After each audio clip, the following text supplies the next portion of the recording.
I was 68 when my world shattered.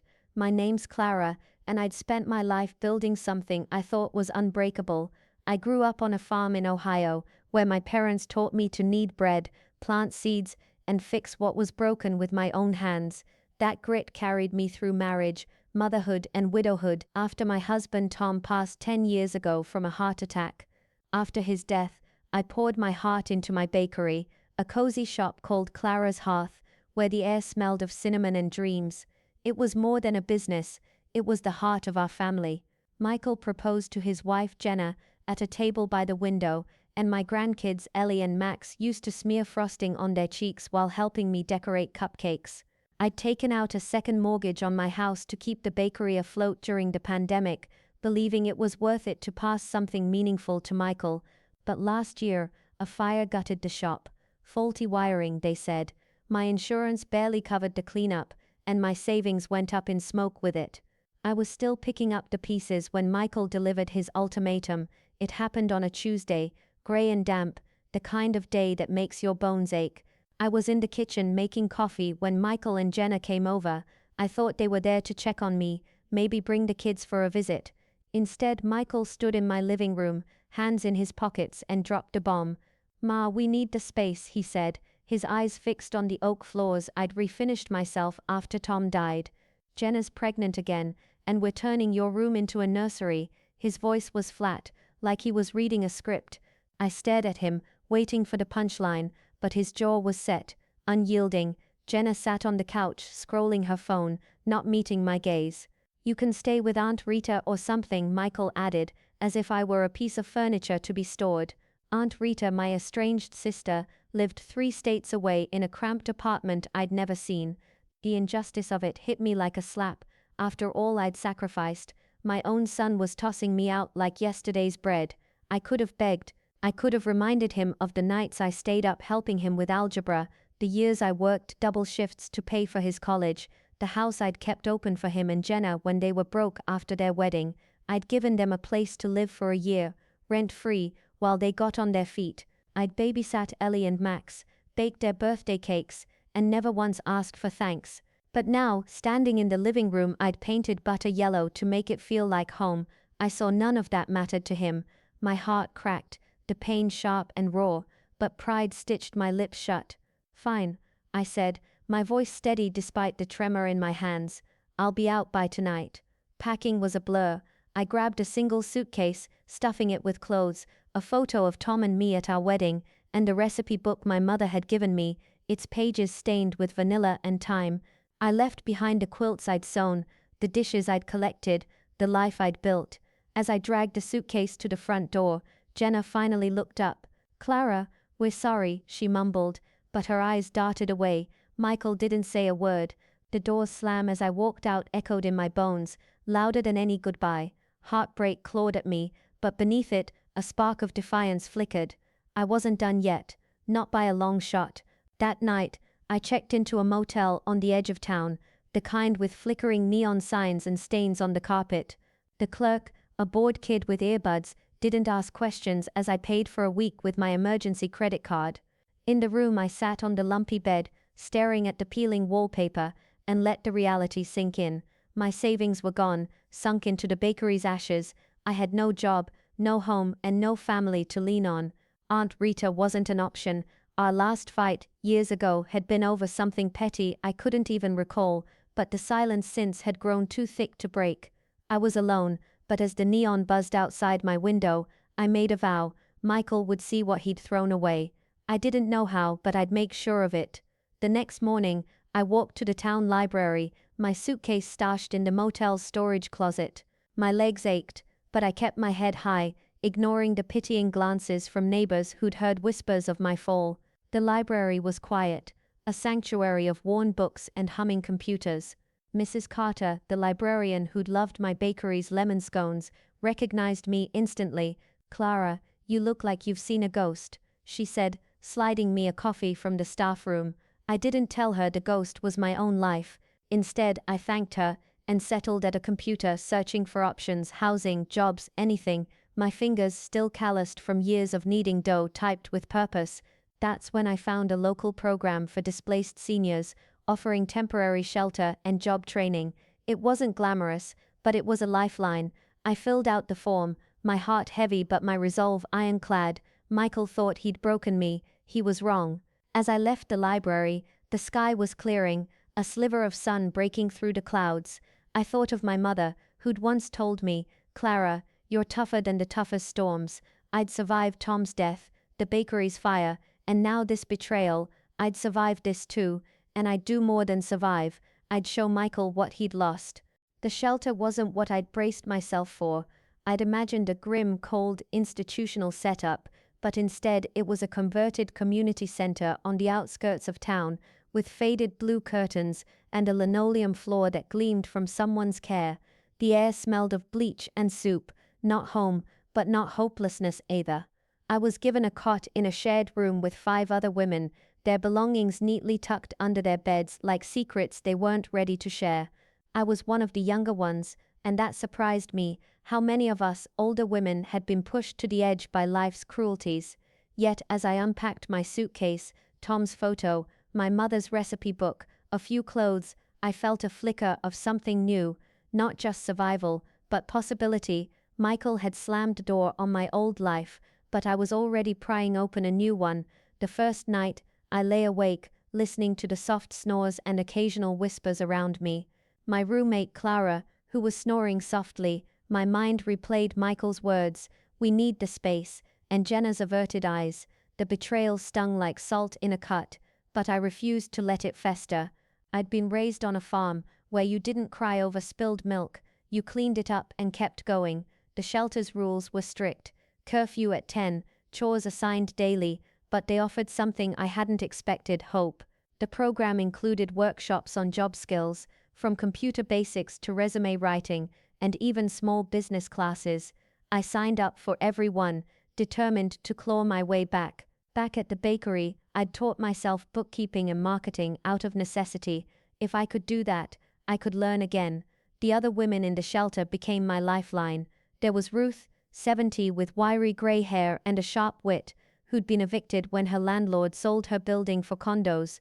Maria, 65, had a gentle smile but eyes that carried the weight of kids who'd stopped calling after she lost her job as a school cook.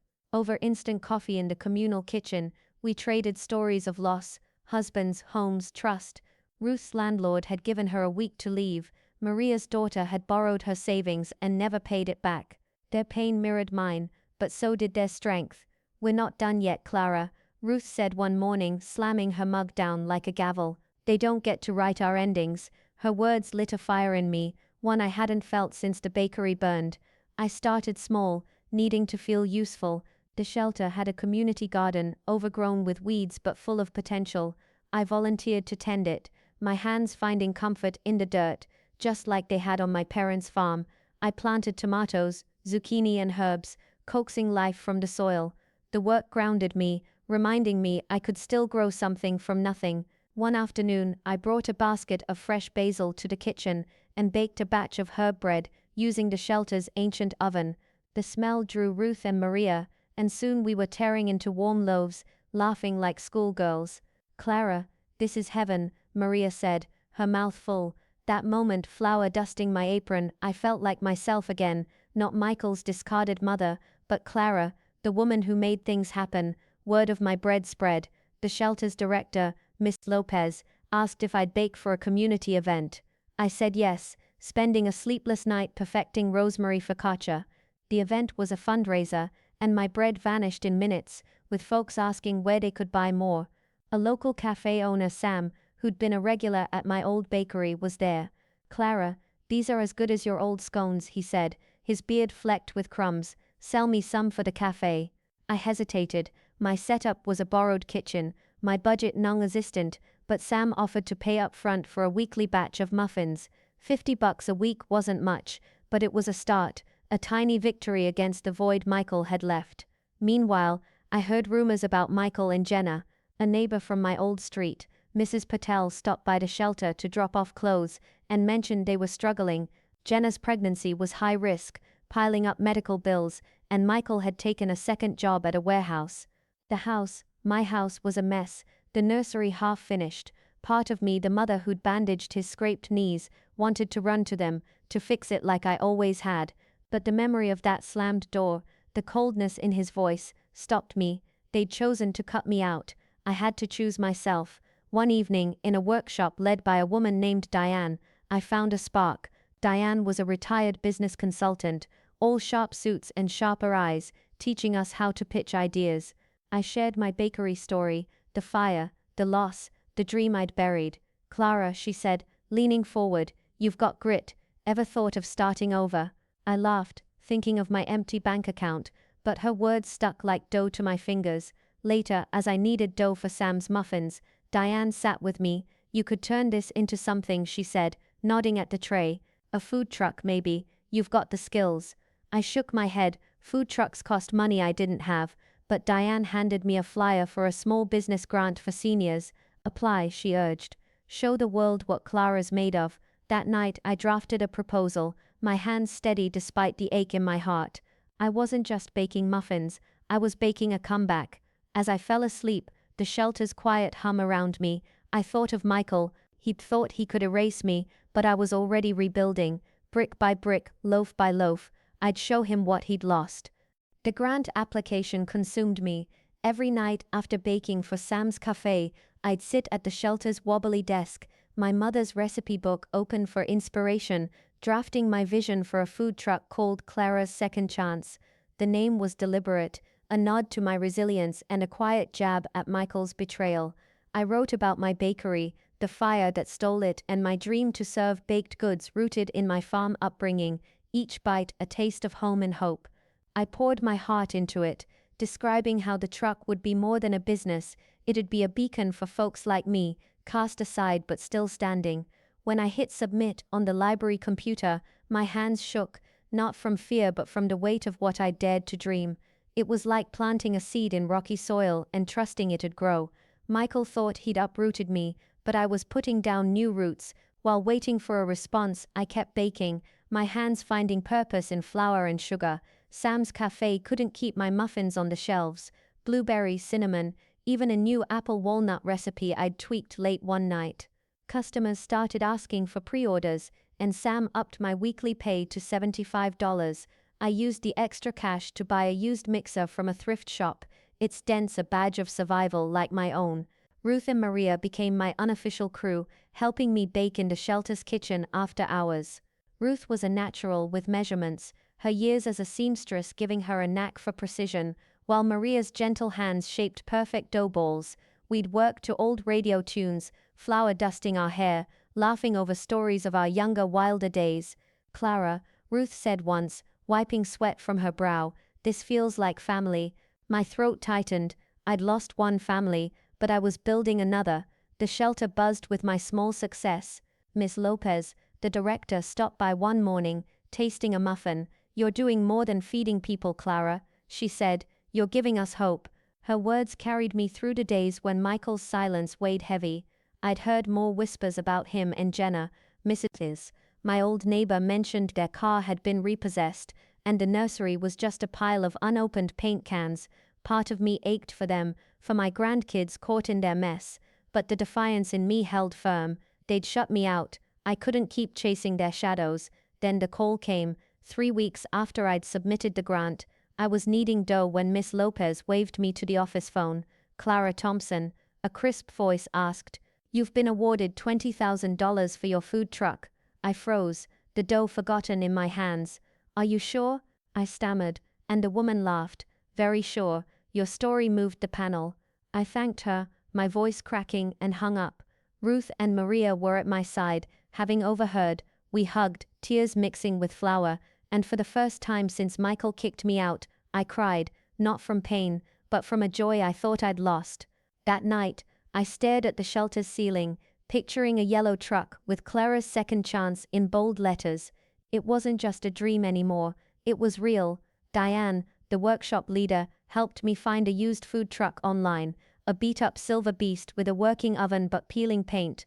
The grant covered the cost and basic repairs, and we spent weeks transforming it. Ruth and I sanded rust, Maria painted it sunflower yellow, and a local artist donated a mural of wheat fields. The town started talking. Old bakery customers sent me messages, excited for my comeback. But Michael and Jenna stayed quiet. Their absence, a dull ache I refused to let define me. Opening day was chaos, the good kind. We parked outside Sam's Cafe, the truck gleaming under a spring sun. I'd baked all night. Scones, cinnamon rolls, lemon bread, each recipe a piece of my past but flavored with my new life. A line formed before we opened, faces I recognized and some I didn't. By noon we'd sold out, the cash box stuffed with $800. Ruth hugged me, her eyes shining, and Maria declared, "Clara, you're unstoppable." Sam toasted us with coffee, calling me the town's phoenix. I laughed, but inside I felt it. My spark had caught fire. The victory was sweet, but it didn't erase the pain. A week later Michael showed up at the truck. I was wiping down the counter when I saw him, his shoulders slumped, eyes shadowed like he hadn't slept in days. "Ma," he said, his voice low, "we're in trouble. The house, we might lose it." No mention of the nursery, no apology for throwing me out. My heart twisted. I still loved him, despite everything, but the defiance I'd nurtured held me steady. I handed him a scone, still warm. "You made your bed, Michael," I said, meeting his gaze. "This is mine." He flinched, taking the scone but not the hint. "Can we talk later?" he asked. I nodded, not promising anything. As he walked away I wondered if I'd been too cold, or if I was finally learning to protect myself. That night, alone in the shelter, I opened my recipe book, tracing my mother's handwriting.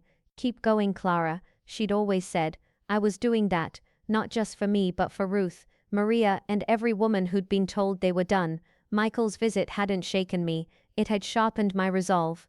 I wasn't just baking for survival, I was baking to prove I was still here, still fighting. And I was only getting started. 3 months after Clara's second chance rolled into town, my food truck wasn't just a business, it was a lifeline. The sunflower yellow truck parked outside Sam's Cafe most days drew crowds like bees to honey. I'd expanded the menu, pecan tarts that melted in your mouth, savory cheddar biscuits, even gluten-free zucchini muffins for the yoga moms who tipped generously. The smells, warm butter, roasted nuts, a hint of vanilla filled the air, pulling people in and reminding me of the bakery I'd lost. But this was different, better in a way, because I'd built it from the ashes of Michael's betrayal. Every sale, every smile from a customer, was proof I wasn't the broken woman he'd left on the curb. My heart still ached for the son I'd raised, but the fire of defiance in me burned brighter, pushing me to keep going. Ruth and Maria were my rock. They'd gone from helpers to partners, each bringing something to the table. Ruth's precision kept our inventory tight, and Maria's warmth made customers linger. I paid them a small wage from the truck's profits, and we'd sit after closing, splitting a cinnamon roll and planning. "We need a bigger oven," Ruth said one evening, licking icing off her fingers. "And a second truck," Maria teased, her eyes sparkling. I laughed, but their belief in me made the impossible feel close. The truck was turning a profit, small but steady, and I'd started saving for an apartment, dreaming of a space where I could hang my mother's recipe book on a wall of my own. The town noticed. Old bakery customers spread the word, and new faces showed up, drawn by the story of Clara's comeback. A local blogger wrote a post about the truck, calling my lemon bread a slice of resilience. I rolled my eyes at the dramatics, but when Sam showed me the post, I felt a quiet pride. I started a side project too, baking workshops at the shelter's community center. I taught other residents, mostly women like me, their lives upended by loss or betrayal, how to make my recipes. We'd knead dough, share stories and laugh until our sides hurt. One woman, Esther, 72, who'd lost her home to medical debt, said, "Clara, you make me feel like I can start over." Her words hit deep. I wasn't just rebuilding my life, I was helping others rebuild theirs. But Michael and Jenna's silence hung over me like a storm cloud. I'd heard more from Mrs. Patel. Michael was working himself ragged, and Jenna was on bed rest. Their finances a mess. The house, my house, was at risk of foreclosure. Part of me wanted to swoop in, to save them like I'd always done, but the memory of Michael's cold "you can't stay here" kept me grounded. They'd made their choice. Still, when Jenna texted one day, asking to meet, I agreed, curiosity outweighing caution. We met at the truck, her face pale, her belly round with the baby due soon. "Clara, we're sorry," she said, tears spilling. "Michael didn't mean to hurt you. We were overwhelmed. Her words sounded rehearsed, and I waited for the but that never came. Where's his apology? I asked, my voice steady. She looked away, fiddling with her scarf. I handed her a muffin free, because she was family, but nothing more. Take care, Jenna, I said, and turned back to my customers. My heart ached, but I wasn't ready to let them back in. Not yet. Then came a turning point. Ms. Lopez, the shelter director, called me into her office. Clara, your truck's inspiring people, she said, her desk cluttered with grant proposals. We want to start a program based on your model, helping seniors launch businesses. They offered me a paid role as a consultant, $500 a month to design workshops and mentor others. It wasn't just money, it was a chance to make a difference, to turn my pain into purpose. I said yes without hesitation, my defiance now a full-blown fire. Michael had thrown me out, but I was building something bigger than a house, a legacy that reached beyond blood. The workshops grew fast. I taught budgeting, marketing, and the grit it takes to start over. My students, women like Esther, Ruth, and Maria, brought ideas, a sewing co-op, a catering service, a flower stall. I saw myself in their eyes, the spark of defiance against a world that tried to erase them. The local paper caught wind and ran a story, calling me the comeback queen. Ruth framed it, hanging it in the shelter's kitchen. I blushed but kept it up, not for vanity, but as proof I wasn't invisible. I was Clara, and I was here. One night as I locked up the truck, I heard footsteps. It was Sam, holding a thermos of coffee. You're doing good, Clara, he said, his beard twitching with a smile, but don't forget to rest. I nodded, but rest felt like surrender. I was driven by something deeper, a need to show Michael, and maybe myself, that I was more than the mother he'd discarded. I dreamed of my old bakery, but instead of burning, it was alive with laughter, filled with my workshop women, their hands dusted with flour. I woke with a certainty. I didn't need Michael's approval. I was enough. As I walked back to the shelter, the stars bright overhead, I felt the weight of my new life settling in. The heartbreak was still there, a quiet ache, but it didn't define me. I was building something real, friendships, a business, a purpose. Michael had tried to break me, but he'd only made me stronger, and I was just getting started. 6 months after Clara's second chance became my lifeline, I moved into a small apartment above Sam's Cafe. It was nothing grand, a one-bedroom with creaky floors and a window that stuck, but it was mine. I hung my mother's recipe book on the wall, its pages curling like a smile, and placed Tom's photo on a shelf beside the framed newspaper clipping calling me the comeback queen. The space smelled of fresh paint and possibility, a far cry from the shelter's bleach and a motel's stale despair. At 68, I'd rebuilt my life from the ground up, not because I had to, but because I refused to let Michael's betrayal be my ending. The heartbreak lingered, a quiet bruise, but my defiance had grown into something fiercer, a fire that warmed me instead of burning. The food truck was thriving, a sunflower yellow beacon in our small town. We'd outgrown Sam's parking lot, so I started parking at farmers' markets and festivals, drawing crowds with pecan tarts and my new lavender shortbread, a recipe I'd dreamed up during a sleepless night. Ruth and Maria were full partners now, their names on the truck's menu as co-bakers. We'd laugh as we worked, flour in our hair, the radio crackling with old country songs. "Clara, you're a legend," Ruth said one day, her eyes crinkling. I waved her off, but the truth was, I felt like one, not because of the truck, but because I'd turned pain into purpose. My workshops at the community center were packed, with women like Esther launching their own ventures, a knitting shop, a jam business. I wasn't just baking, I was building a movement for women the world tried to forget. Michael and Jenna's silence had become background noise, like a radio left on in another room. Mrs. Tell's updates painted a grim picture, foreclosure notices on the house, Jenna's hospital stays, Michael's second job barely keeping them afloat. My grandkids, Ellie and Max, were caught in the mess, and that hurt most. I sent them birthday cards with $20 bills, but I didn't hear back. Still, I held firm. Michael had chosen to cut me out.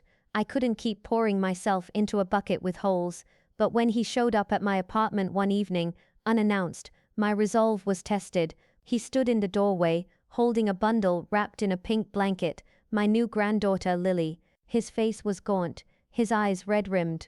"Ma, I messed up," he said, his voice breaking. "We lost a house. Jenna's leaving me. I need you." Lily's tiny warmth stirred something in me, a flicker of the love I'd always had for him, but it wasn't enough to erase the past. I took Lily, her soft weight grounding me, and looked at Michael.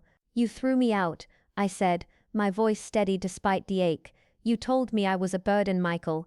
After everything, college, the house, the years I gave you, you locked me out." He flinched, tears spilling, but I kept going. "I love you, but I'm not your safety net anymore. If you want to be family again, you earn it. Start by respecting me." I handed Lily back, her baby scent lingering on my hands. Michael nodded, whispering, "I'll try, Ma." He left, and I closed the door, my heart heavy, but my spine straight. I wanted to believe him, but words were cheap, and I'd learned to trust actions. That night, I baked a batch of lemon bread, the sharp citrus cutting through my doubts. I wasn't just Clara, the mother who'd lost everything.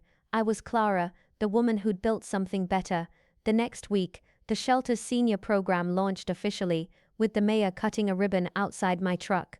The crowd, locals, my workshop women, even Sam with his thermos, cheered as I announced scholarships for displaced elders, funded by the truck's profits. Ruth and Maria stood beside me, my chosen family, their smiles brighter than the spring sun. I spotted Michael in the back, holding Lily, Ellie, and Max at his side. He didn't approach, but he clapped, his face a mix of pride and regret. It was a start, small but real. I didn't need his apology to move forward, but I hoped for my grandkids' sake, he'd find his way. As I served scones to the crowd, a woman from my workshop, Gloria, pulled me aside. "Clara, you showed me I'm not done," she said, her hands trembling as she held a flyer for her new cleaning service. I hugged her, my eyes stinging. This was my legacy, not a house, not even the truck, but the women I'd lifted up, the lives I'd helped rebuild. Michael's betrayal had shattered me, but the pieces had reformed into something stronger, something I'd built with my own hands. That evening, alone in my apartment, I opened my recipe book, tracing my mother's words, "Keep going, Clara." I had. The heartbreak was still there, a shadow I'd carry, but it no longer defined me. I'd taken back what was mine, not the house, but my worth. As I looked out my window, the town lights twinkling below, I knew I'd done more than survive. I'd shown Michael and the world what he'd lost, and I'd found myself in the process.